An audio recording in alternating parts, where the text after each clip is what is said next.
Brian, over to you, dude. Thank you, Chris, and thank you, David. Great to see you in service there, mate. Thank you, Emma, as well. My name is Brian. I'm an alcoholic. Thank you for filling in for the last 2 weeks as well, Chris. I've only got listened to one of the recordings. I think you've only published one of them, haven't you? Have you got two? Okay, get the other one up. The one that I listened to was excellent, so thank you very much for taking the time to invest in learning this stuff from the perspective of being able to share it with other people. Isn't that a nice thing?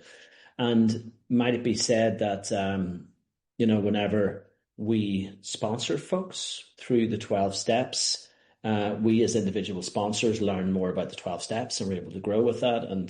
And certainly I am very grateful to Belfast Recovery Group for giving me the privilege of going back through these 12 principles, i.e. the 12 traditions, to give me the opportunity to get re-emerged back into this work and to be more familiar with it as well, and to look at the context over again and the context around which each of these traditions were written. So that helps me to be of greater service to Alcoholics Anonymous, in particular Belfast Recovery Group. So thank you. And I guess that, I don't know, I was driving for work today and I was thinking about this evening's meeting, and I thought, you know what, I'm going to shock everybody by coming in with a more optimistic beginning. And yeah, I just couldn't. I just couldn't find words of optimism. And because I don't want to, because I don't want to deny the problem. In the same way that my sponsor did not deny the problem from which I was suffering whenever we were on step one of the 12 steps. He didn't fill me full of this childish optimism of it'll be okay and bollocks. He gave me the reality of the hopelessness of the condition that is alcoholism. And from that place of recognizing hopelessness and recognizing that defeat, that caused a vacuum that allowed a force to come into play that to this day I cannot define, nor do I try to. So, yeah, I guess that, I suppose humility isn't something that comes naturally to me. You all gasp with surprise. But nonetheless, the humility that I had to find in order to recover from alcoholism began with understanding the grave nature of the problem. Was it the same for you? I guess so, because you're all still here. And then the power of God, whatever that means, stepped in, and here we are. And I wonder, and I hope I'm right about this, Chris, because the last few weeks of this workshop has been a gamble where I'm, working on the basis that I must be right about this, because surely spiritual truths and laws are universal and they're not just designed to pull me out of a drunken hole. And that being the case, I think it's important to talk about the hopelessness of the condition. And from that place of defeat, we can then rely on spiritual principles in order to pull us out of it, because that worked for me, right? So if something works for me, I tend to do it again. I have a t-shirt that I really, really like that I've got in 6 different colors, because I put it on and thought I look amazing in that. Slight exaggeration. So rather than buy different ones, I just buy more of the same things. I'm a very, very simple, blunt object. If something works for me, I look for ways to replicate that, because I work on the theory that if it worked with this, it'll work with that. Right? So if it is the case that Alcoholics Anonymous is on its knees, that we say things in rooms that potentially could cause people to commit suicide rather than get well, we talked about this a few weeks ago. If we find that we've deviated so far away from our traditions that at a business meeting is very unusual for to see someone even speak about our traditions, then maybe we could call that pretty fucked. If it is the case that it's very unlikely that you walk into a room of Alcoholics Anonymous to hear the message of Alcoholics Anonymous, is that Alcoholics Anonymous? No. So we refer back to my friends, the National Association of Stamp Collectors, who may or may not exist, that if you walk into one of their meetings, which I presume they have, if they exist, and you want to talk about your collection of Def Leppard records, and they're saying, well, why would we want to do that? We talk about stamps, jackass. Whereas, if I'm looking at the screen. I see all you big book thumpers. I'm sure you've had experience where you go in to AA meetings to talk about AA, and you are considered to be the purveyor of controversy because you've upset the apple cart in their shit ass room where they're talking about their problems and helping nobody. And you turn up and talk about AA, and you're the bad guy and you're the center of controversy. Anybody experience that? Anybody experience where you're trying to help somebody work through the 12-step program and then they come back saying they listen to some jackass at a meeting down the street who's been sober 900 years and has never had to work a step in his life and telling you waste? And you guys experience that? You know what I mean, Roseanne, right? Like, how irritating is that? How irritating is that for me as the sponsor? What about the poor bastard I'm trying to help is going to probably die because of it? Reminding us that we're in the savings of lives business. Can we all unify? Can we all get on the same page? My friend Anne from down the road, if somebody I'm sponsoring phones up Anne with a bit of a dilemma, I'm pretty sure she's going to give them the same kind of stuff I'm going to give them because she's sponsored in the same way. And my friend Elaine over in Edinburgh, I know that she's sponsored in a similar way. I think you guys are the same sponsor, actually, come to think of it. But nonetheless, the point being that shouldn't matter. You should be able to walk into any AA room and have a level of consistency. Maybe that's too much to ask.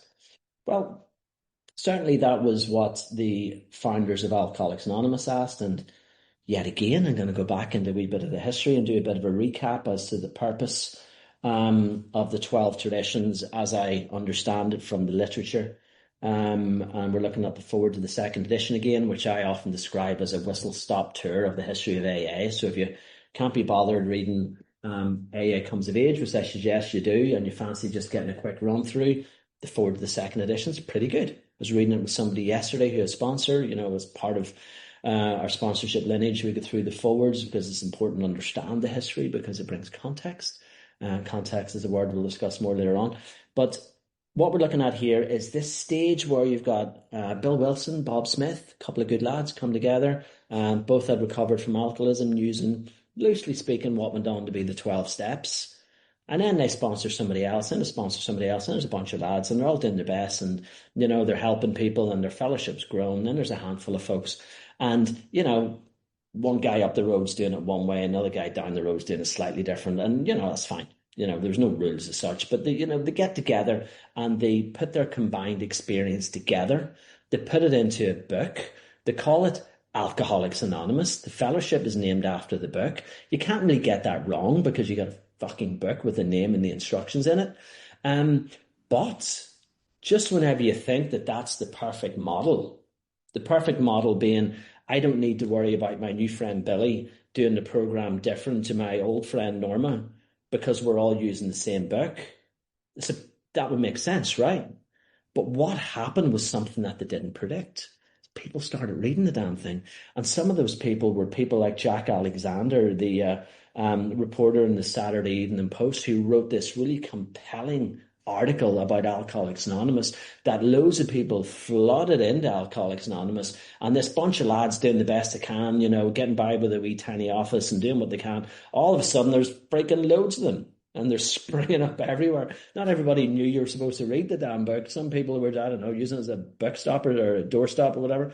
And but then there was like, some people thought, wouldn't it be cool if we do it along with the Bible or whatever? Not that I'm saying there's anything wrong with the Bible, but it wasn't the purpose of the meeting. And then there was this disunity, and then there was different rules set up for one meeting than there was for another meeting. It all just got to be a bit chaotic.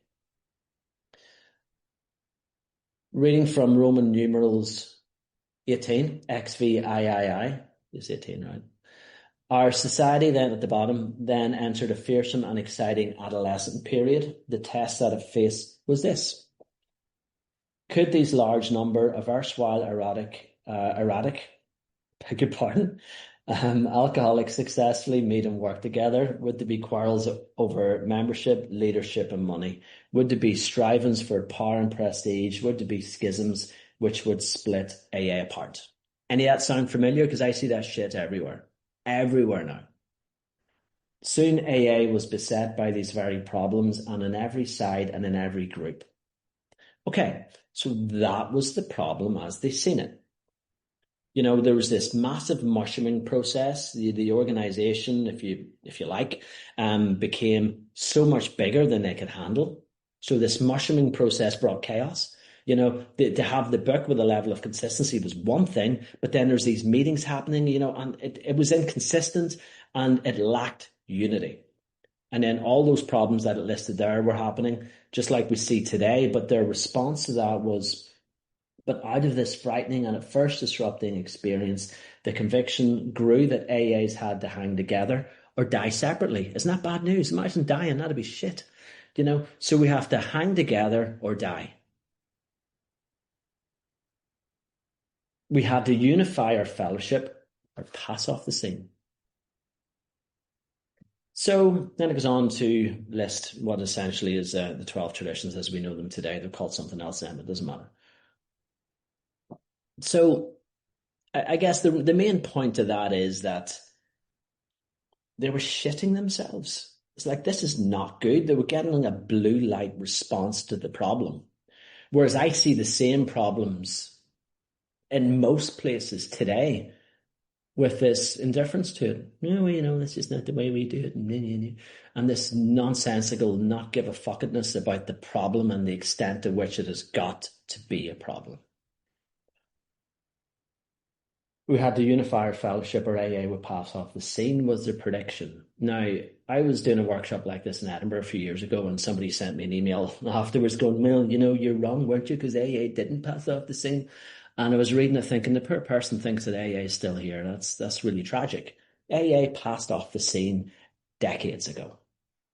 And what I now see is small grassroots elements of Alcoholics Anonymous within this larger organization. But with there being a probability of not getting an AA message in AA rather than the opposite. So if that is an AA passing off the scene, I don't know how bad it needs to be. Do we just keep it going even though it's shit and say, well, AA isn't passed off the scene? Or do we continue to try and find ways to bring the value back into the organization that was decided upon by the founding members of Alcoholics Anonymous, who wrote the bloody thing down so we couldn't muck it up, and set a set of traditions in place that at our meetings we can stay robust and steadfast to the program of Alcoholics Anonymous? I favour the latter. I guess you guys do too. You wouldn't be here after all these weeks. Glad you're still here, because again, these things get really lonely after a while. It's like loads of people turn up on day one. What do we get on day one, Chris? Was it 85 or something? What are we down to now? 42. That's pretty good. The last time we did this, it disappeared much more rapidly than that. I don't know. Maybe people are being switched on to the idea that this is a good thing. Maybe. I don't know. I don't think I'd listen to me for 10 weeks either. So for those who didn't stick around, that's okay. I get it. All right. So how do we unify around the 12 traditions of Alcoholics Anonymous? What might that look like? All right, let's see if I can. Oh yeah, Chris, can you give me the keys? Have you done that already? Yeah, okay, got it. Thank you, sir. So if you have a look at this little graphic here, you guys can see that, right? The bookends. Yeah. Okay. So if you view the 12 traditions like they were books on a shelf, they might look a bit like this, and we have them color coded here because they exist within these different categories if you wish to look at it that way. And you'll notice that tradition 1 and 12 are color coded the same because we're looking at them within the same category. We looked at them together on the first night, maybe the second night, maybe the third night actually. Because what we have here is tradition 1. Why? What are we doing all this for? What is the purpose? What is the desired outcome? The desired outcome is we had to unify our fellowship or pass off the fucking scene. The desired outcome is unity. And the method by which we do that, the how, is in tradition 12, by anonymity. What does that mean? The placing of principles before personality. It doesn't mean anonymity in the sense of like withholding your name or what I would describe as privacy, probably. We'll talk a bit about that next week. But in this context, that's not what it means. What it means is the placing the principles before personalities. What does that mean? That means that I'm not really important. Who gives a shit about what I think? I guess if anybody wants to phone me up and ask me something, then hopefully I will see it as my job for to say, well, my experience and my understanding of the tradition that you're looking for is this, that, or the other, rather than, yeah, bloody hell, I think this and I think that. You know, can we bring it back to the traditions? That's placing the principles before my personality. And my personality is such where I've got an opinion on bloody everything. But that doesn't belong here. We're going to expand on that more later on. But it's the placing of principles before personality. So as we look at every tradition every week, I want to have a look at this seesaw effect. How does that tradition help us to unify by placing principles before personality? Each tradition should have that element to it. We're able to see that with authority. We're able to see that with membership, with the autonomy that comes from the beauty of autonomy, that whenever the autonomy of tradition 4 is combined with the unity of tradition 1, i.e. the program of recovery, you then have the group has its primary purpose. Isn't that wonderful? The customs added to the primary purpose. We've already talked about the tradition 6 and around money never endorsing, about staying poor. We talked about contributions to AA. Let's not skimp. Let's not skimp on what we contribute to the rooms of Alcoholics Anonymous and what we put into the hat, because our fellowship relies upon it. We had a chat about some numbers. I got some feedback from some people after that one. Not all of it was complimentary. That's okay.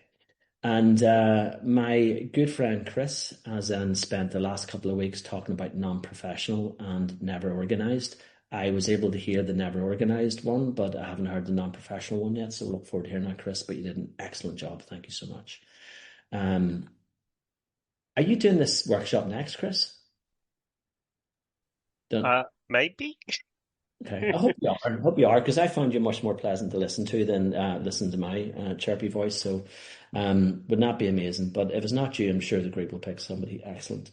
All right, fair enough. So tonight we're going to talk about tradition 10, which is which is a fun one. Okay, maybe that's why I got you to do the last two ones, Chris, because they're boring, and I just keep the fun ones for me. Okay, let's see if we can have some fun with this one. So, tradition 10 in the short form. Alcoholics Anonymous has no opinion on outside issues. Hence, the AA name ought never be drawn into public controversy. So, you'd thought I would have set this up, but before the meeting, there was a lady here present at the meeting, asked me something about Cocaine Anonymous, to which I replied, I have no opinion. I do have an opinion, but I have to button it, and I have no opinion.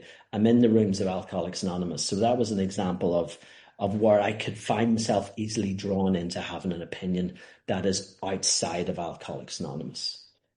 The long form of the same tradition reads, our AA experience has taught us that no AA group or member should ever, in such a way as to implicate AA, express any opinion on outside controversial issues, particularly those of politics, alcohol reform, or sectarian religion. The Alcoholics Anonymous groups oppose no one concerning such matters. They can express no views whatever. Right, okay. So, I sometimes think that if we were to do a traditions workshop where we had to rattle through them all quite quickly, I would be able to do tradition 10 quite quickly by saying, just don't talk about any shit other than AA. That's kind of it. It really is, it really is as simple as that. There's nothing complicated about this tradition. And okay, well, let's read from the literature anyway, because I'm not going to get away with just coming out with one statement and then go and put my feet up. So let's have a look at Language of the Heart on page 89. So it's page 89 on that version of it. I think there's another version where the page numbers are slightly skew with, where it goes into tradition 10 with a wee bit more substance than what I was trying to get away with. So it says, to most of us, Alcoholics Anonymous has become as solid as the Rock of Gibraltar. We like to believe that it will soon be as well known and just as enduring as this historical landmark. We enjoy this pleasant conviction because nothing has yet occurred to disturb it. We reason that we must hang together or die, hence we take for granted our continued unity as a movement. But should we? Though God has bestowed upon us great favours, and though we are bound by stronger ties of love and necessity than most societies, is it prudent to suppose that automatically these great gifts and attributes shall be ours forever? If we are worthy, we shall probably continue to enjoy them. The real question, how shall we always be worthy of our present blessings? Seen from this point of view, our AA traditions are those attitudes and practices by which we may deserve as a movement a long life and a useful one. To this end, no one can be more vital than our 10th tradition, for it deals with a subject of controversy, serious controversy. On the other side of the world, millions have died even recently in religious dissension. Other millions have died in political controversy. The end is not yet. Nearly everybody in the world has turned reformer. Each group, society, nation is saying to the other, you must do as we say or else. Political controversy and reform by compulsion have reached us in all-time high, and eternal, seemingly, are the flames of religious dissension. This is written in 1944, but all feels very current, doesn't it? Some might say. Being like other men and women, how can we expect to remain forever immune from these perils? Probably we shall not. At length we must meet them all. We cannot flee from them, nor ought we try. If these challenges do come, we shall, I am sure, go out to meet them gladly and unafraid. This will be the acid test of our worth. Our best defence? This surely lies in the formation of a tradition respecting serious controversy so powerful that neither the weakness of person nor the strain of life or of our troubled times can harm Alcoholics Anonymous. We know that AA must continue to live, or else many of us and many of our fellow alcoholics throughout the world will surely resume the hopeless journey to oblivion. That must never be. And though by some deep and compelling instinct we have thus far avoided serious controversies, save minor and healthy growing pains, we are at peace among ourselves. And because we have thus far adhered to our sole aim, the whole world regards us favourably. May God grant us wisdom and fortitude ever to sustain an unbreakable unity. It's interesting that the purpose of Tradition 10 and having no opinion on controversy and outside controversial issues is back to this point of maintaining unity. You know, you might think that it might be good to have an opinion on, I don't know, the latest drink driving laws or whatever. But who cares what you think? Who cares what I think? Because the principles of Alcoholics Anonymous and this particular principle is saying to me that I have no opinion. Now, Chris, we've been friends for a while. You know that I might have an opinion or two. And we didn't know each other whenever I was drinking alcohol and or whenever you were. But I wonder were you a wee bit like me, where I would have sat in the bar and I would have had an opinion on absolutely everything. So as a twice divorcee, I would have give you expert advice on how to maintain a romantic relationship. Despite the fact that my life would prove that that's not a subject around which I have to be given advice. I could give advice on the economy in Chile.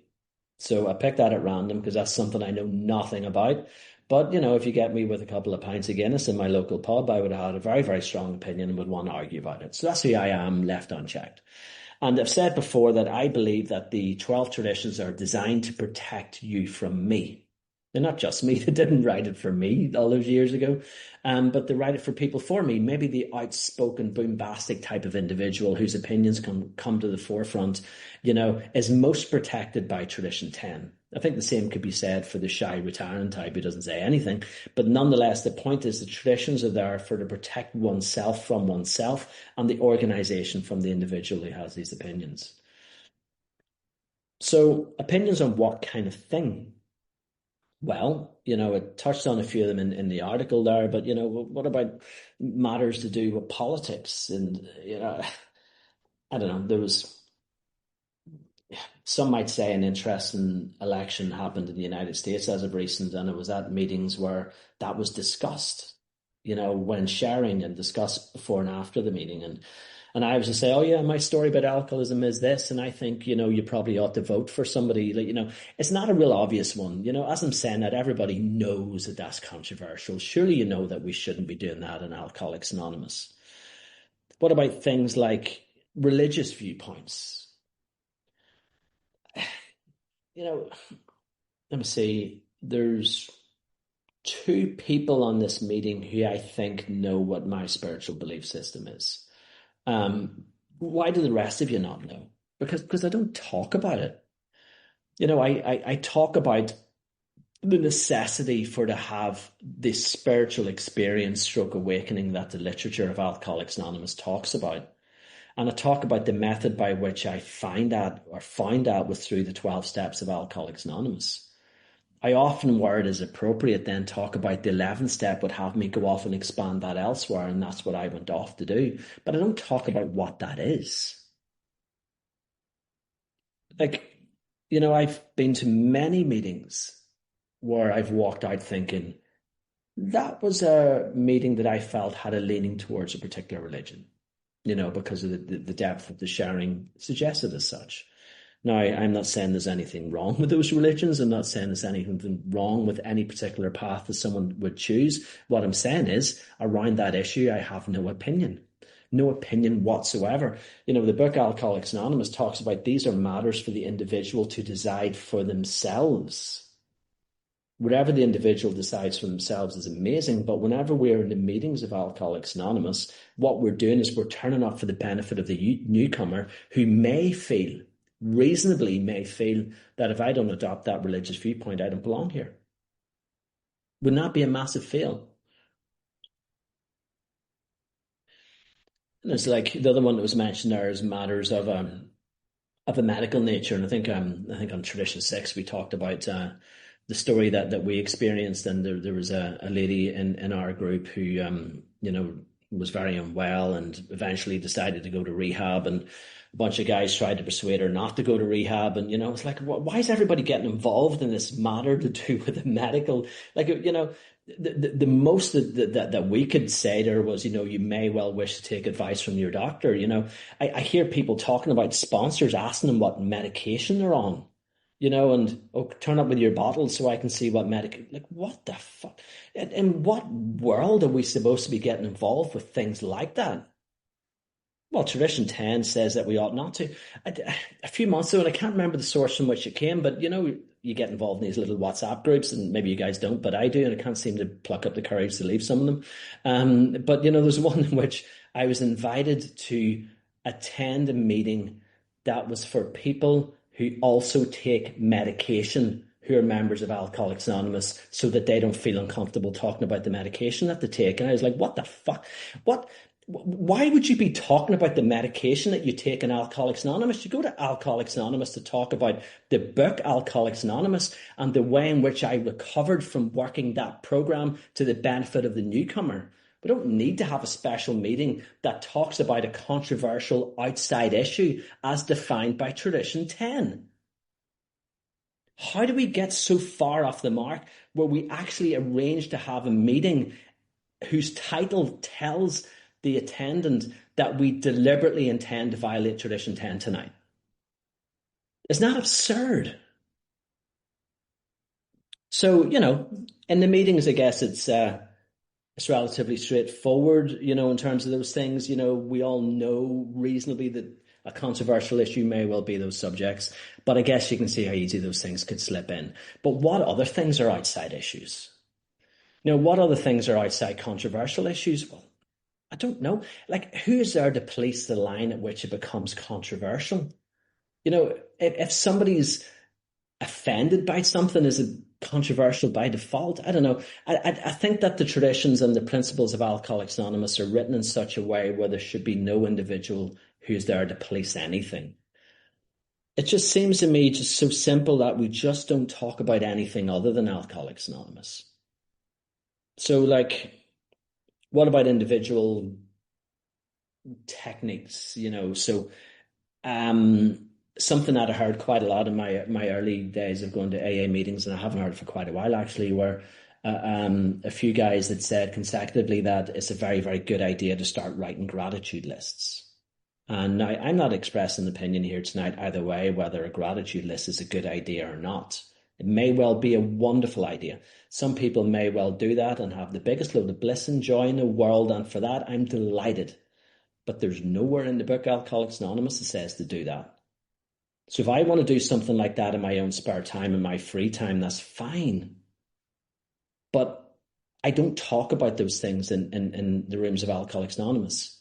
What about the part where we talk about meditation? Like, we used to do a traditions meeting, and on traditional 11 night, the wheels fell off because there's all these people who would turn up talking about the different forms of Eastern meditation they engage in, most of which sounded pretty cool for what it's worth. Not that I have an opinion on it, but the meditations of Alcoholics Anonymous are the ones on page 86 and 87 of the book. So whenever I'm talking about traditional 11 meditations, I talk about those particular ones. Is transcendental meditation a good idea? I have no opinion on that. Now, I have a very strong opinion on that, but in the rooms of Alcoholics Anonymous, I have no opinion. Now, can you see how all of this thinking brings us closer to the point of unity? Because if I go to Lorraine's meeting and they're all saying that the meditation should be, I don't know, around the prayer St. Francis, and if I'm going to Nikki's meeting where they're saying, oh no, it's transcendental meditation, and I go to Dagny's meeting, which is a blinder that says, hang on a second here, we're freaking Alcoholics Anonymous. It says that on the door. We talk about the meditations in Alcoholics Anonymous. There's three different things happening there, and they all speak to disunity around one particular subject. I go back to that very, very simple summary of sometimes whenever I look at Tradition 10, I just think that I could share too much on this because the summary of we're in AA, this is when we talk about AA, I think it's just the best way of putting it, isn't it? Can you see it from that angle? The history of AA talks about the perils of deviating away from, just talking about Alcoholics Anonymous. And there was an organization that we've spoke about before that was in the recovery of alcoholism business, if you like, and that was the Washingtonians. And in Language of the Heart and in AA Comes of Age, in fact, I'll read the part from AA Comes of Age because it's shorter. We're sort of rapidly running out of time because I'm waffling and going down tangents. But in AA Comes of Age on page 124, it reads as follows. It says, the Washingtonian Society, a movement among alcoholics which started in Baltimore a century ago, almost discovered the answer to alcoholism. At first, the society was composed entirely of alcoholics trying to help one another. The early members foresaw that they should dedicate themselves to this sole aim. In many respects, the Washingtonians were akin to AA. The membership passed the 500,000 mark, like it's friggin' huge. They had stuck to their one goal, they might have found the full answer. Instead, the Washingtonians permitted politicians and reformers, both alcoholic and non-alcoholic, to use the society for their own purposes. Abolition of slavery, for example, was a stormy political issue then. Soon Washingtonian speakers violently and publicly took sides on this question. Maybe the society could have survived the abolition controversy, but it did not have the chance from the moment it determined to reform all America's drinking habits. Some of the Washingtonians became temperate crusaders. Within a few years, they had completely lost their effectiveness in helping alcoholics, and the society collapsed. So, they deviated away from their primary purpose. They became involved in all sorts of other things. Extreme things in this case. They got involved in politics or campaigning on behalf of things that were nothing to do with alcoholism. Such was the size and the power of them that they were perhaps seen as a lobby movement that might have been interesting to those wanting to gather political gain and whatever, and they collapsed. Now, the sort of problems that I see now are much more incendiary. It's not a case of, right, okay, but the group down the road has decided to team up with whatever political party. It doesn't seem as extreme as that. They just don't bother doing friggin' Alcoholics Anonymous. And instead, they have opinions on things outside of Alcoholics Anonymous, because in the absence of Alcoholics Anonymous, in the meeting of Alcoholics Anonymous, every single word that comes out of one's mouth is in violation of Tradition 1. What could be more controversial than the violation of the traditions at a meeting of Alcoholics Anonymous, right? All right. So the word controversy is a very interesting one, and we've been doing this for 12 weeks, Chris, I think, give or take. And I get some feedback afterwards, and some people have my number and my email address. And thank you for those who've been complimentary, and also thank you for those who've been less than complimentary. And certainly, it could be said that some people consider this workshop to be controversial. And so, does that mean that we avoid controversy entirely? Of course, we know the answer to that. Tradition talks about outside, controversy, and I guess that we live in a strange world where the the one person in the room of 10 is often the one who is in the right, for want of a better term. So it wouldn't be unusual to turn up to an AA meeting with 30 people there and be the only person speaking about Alcoholics Anonymous, and to be considered to be the purveyor of disruption to that meeting and the one who is the source of the controversy. Do you see what I mean? Because that's considered disruptive. But I have a job to do. I made a commitment on step 3. I made another commitment once I got to step 12 to carry the message of Alcoholics Anonymous. Sometimes I have to go into sordid places. I don't think it necessarily meant the rooms of Alcoholics Anonymous at the time of writing, but I go to these places and I talk about Alcoholics Anonymous. And if that's controversial to the people in that room, I don't care. Because my job is not to serve people who have been there and are happy and content with the continued violation of our traditions. My job is to serve the person who may accidentally stumble into that shithole and perhaps give them a way out and give them an avenue to a meeting where they're actually going to get the program of Alcoholics Anonymous. What about within our business meetings? What does that look like? Is it controversial to be disruptive? Is it controversial for to speak up? Funny, I had a good conversation about something similar with one of our members this morning. A member of our own group who's an absolute freaking badass, who keeps asking questions and keeps challenging things, and challenged the hell out of me this morning to the point where I admit, you know what, I got that completely wrong. You're 100% in the right. Thank God for her. Thank God for people who are challenging, asking questions, demanding to know answers, holding the steering committee to account, holding the board of trustees to account. Thank God there's people saying, hang on a second here, you keep saying it should be like this, but then I see that that's not happening.